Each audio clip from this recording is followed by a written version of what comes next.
ఇవాళ చిన్న పునుగులు వేద్దాం అనుకుంటున్నానండి. అవి ఎలా వేయాలి అనేది చూపిస్తాను. ఎందుకంటే చిన్న పునుగులు అంటే చాలామందికి ఇష్టం ఉంటుంది. అది మార్నింగ్ టిఫిన్ కింద తింటారు, ఈవినింగ్ స్నాక్స్ కింద కూడా ఇష్టంగా తింటారు.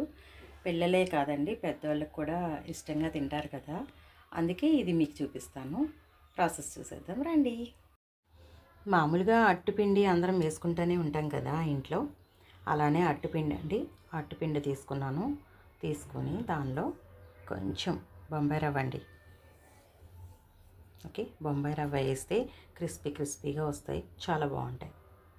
ఓకేనా. కాకపోతే దీనిలోకి ఉల్లిపాయ ముక్కలు, పచ్చిమిరపకాయ ముక్కలు తరుక్కున్నాను. అవి కూడా ఆ పిండిలోకి వేసేసుకోవాలండి. ఓకే, ఇలా ఉల్లిపాయ ముక్కలు, పచ్చిమిర్చి ముక్కలు సన్నగా తరుముకొని వేసుకోండి. వేసుకుంటే బాగుంటాయండి. ఓకేనా. దీనిలోకి అల్లం ముక్క కూడా వేయాలండి. అల్లం కూడా వేస్తాను. పోతే అల్లం గురించి ఏంటంటే, అల్లం వేసాను అంటే పిల్లలు తినరు, అందుకని దీన్ని ఇలా వేసేసుకుందాం తురుముకొని. ఓకేనా అండి.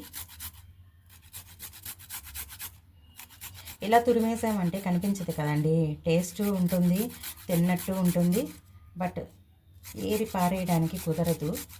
కంపల్సరీ సైలెంట్గా తినేస్తారు కదా. ఓకేనా. అందుకే అల్లం మాత్రం నేను ఇలానే వేస్తాను. మీకు ఇలా అవసరం లేదు, తింటాము అనుకుంటే చిన్న చిన్న ముక్కలుగా తరుముకొని వేసుకోవచ్చండి. ఓకేనా.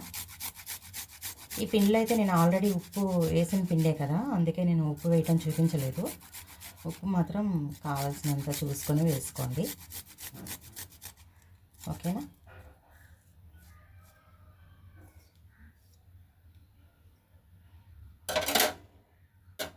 పిండిలోకి కొంచెం కరివేపాకు కూడా వేసుకుందామండి.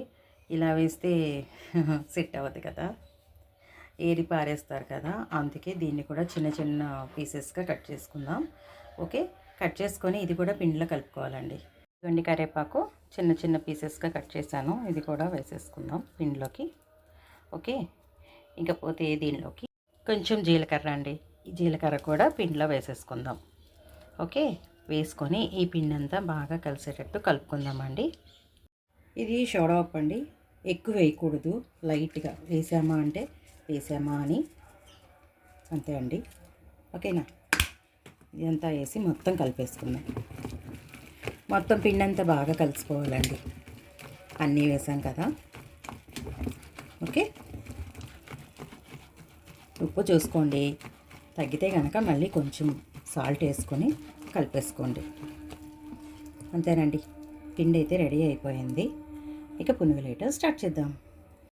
ఇక పునుగులు వేసేయడానికి వెలిగించి బాండీ పెట్టుకొని ఆయిల్ పోసానండి. అది కొంచెం హీట్ అయితే చాలు, పునుగులు వేయటం స్టార్ట్ చేసేద్దాం. ఓకేనా. ఇది కొంచెం హీట్ ఎక్కాలి, హీట్ ఎక్కాక నేను మళ్ళీ చూపిస్తాను. ఓకే, ఈ ఆయిల్ హీట్ ఎక్కిందో లేదో చూసుకుందామండి. కొంచెం హీట్ ఎక్కాలి. ఓకే, ఆయిల్ హీట్ ఎక్కిపోయిందండి. ఇక చిన్న చిన్న పునుగులు వేసుకోవడం స్టార్ట్ చేసేద్దాం. ఓకేనా. ఇలా చిన్న పునుగులు అంటే చాలా ఇష్టంగా తింటారండి అందరూ కూడా, అవునా. మీకు ఇష్టమేనా? ఇలా ట్రై చేయండి, చాలా బాగుంటాయి. ఓకే,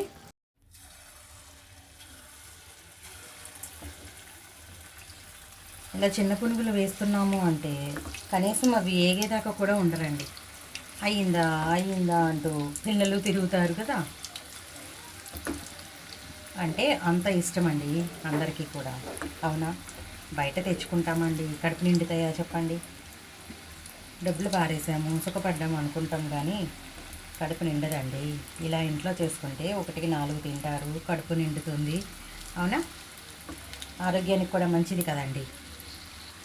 ఆయిల్లో పునుగులు వేసాక అటు ఇటు తిప్పుకుంటూ ఏగేదాకా చూసుకోవడమేనండి.